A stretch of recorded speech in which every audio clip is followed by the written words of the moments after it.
तो इस पार्ट की शुरुआत में हम देखते हैं कि एल्डर लुओ वहाँ पे उन सबको बचाने के लिए जा रहे होते हैं और वहाँ पर जाकर एक पोर्टल ओपन करते हैं और जिसकी मदद से वे ट्रेजर ग्राउंड के अंदर आ जाते हैं। एल्डर के जाने के बाद सिंगजी अपना एक तीर चलाता है और किसी को कोई मैसेज देता है और आसमान में एक ब्लास्ट होता है। तभी हम वहाँ पे ब्लड स्वॉर्ड एल्डर को देखते हैं और आइस फॉर्ड स्वॉर्ड के ऊपर खड़ा हो जाता है और नीचे सब लोग उसे देखकर हैरान होते हैं और बोलते हैं कि ब्लड स्वॉर्ड एल्डर यहाँ पर क्या करने आया है और एल्डर लुओ कहाँ है, हमें उन्हें ढूंढना होगा, वही खाली इसे हरा सकते हैं। फिर हमें ट्रेजर ग्राउंड के अंदर का सीन दिखाया जाता है जहाँ पे आइफ वुल्फ डीमन आ जाता है जिस पर स्नो प्रिंसेस कहती है कि किंग लेवल का बीस्ट है, जिस पर माइक कहता है कि मैं देखता हूँ कि इसमें कितना पावर है और तभी माइक उस पर अपनी तलवार से हमला कर देता है पर आइस बुल अपनी एनर्जी बॉल से उस अटैक को रोक लेता है। जिसके बाद माइक फिर से अपनी तलवार से हमला करता है। कुछ देर की फाइट के बाद वे आइस बुल वहां से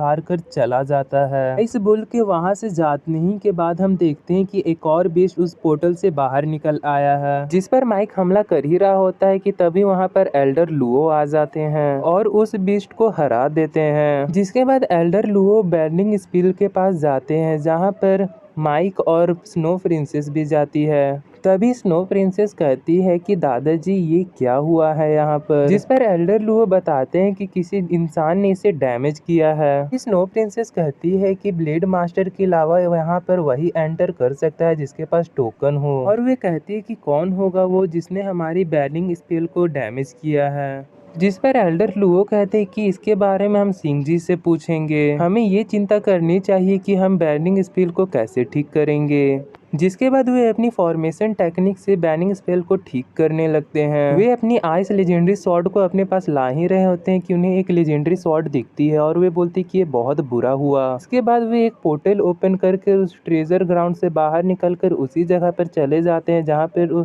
ब्लड सोल मास्टर था जो कि उनके स्वॉर्ड पर खड़ा होता है। बाद ब्लड सोल एल्डर कहता है कि आइस डोमेन ऑफ डीमन की सील पूरी तरह से ओपन हो गई तो तुम्हारा पूरा परिवार बर्बाद हो जाएगा और तुम्हारी पूरी सिटी तबाह हो जाएगी और इसलिए तुम्हारे लिए अच्छा होगा कि तुम मुझे बता दो कि आइस फॉर स्वॉर्ड को कैसे कंट्रोल करते हैं और एक बार स्वॉर्ड मिलने के बाद मैं तुम्हें जाने दूंगा ताकि तुम अपनी पोती को बचा सको और तुम बताओ कि तुम क्या चाहते हो, तुम किसे चुनना चाहोगे। जिस पर एल्डर लुओ कहते कि तुम हमारी लेजेंडरी स्वॉर्ड को लेना चाहते हो, ऐसा कभी नहीं होगा कि हम तुम्हें हमारी लेजेंडरी स्वॉर्ड दे दे और ये तुम्हारा सिर्फ सपना ही होगा। जिस पर ब्लड सोल एल्डर हंसता है और कहता है कि मैं जो चाहता हूँ वे मैं हासिल कर ही लेता हूँ और वो कहता है कि तुम्हारे पास लेजेंडरी स्वॉर्ड नहीं रहेगी तभी ब्लेड मास्टर लेवल फोर्स तो रहेगी और अगर एक बार सील टूट गई तो तुम्हारी फैमिली तबाह हो जाएगी और नॉर्थ डोमेन से तुम्हारा नामो निशान मिट जाएगा। तुम सच में चाहते हो कि तुम्हारी फैमिली रास्ते पर आ जाए। जिस पर एल्डर लुओ कहते हैं कि तुमने आज तक ICT से कभी सामना नहीं किया होगा और तुम सेंट्रल डोमेन की जियान फैमिली पर हुकूमत दिखा सकते हो पर तुम नॉर्थ डोमेन की लुई फैमिली पे हुकूमत नहीं दिखा सकते,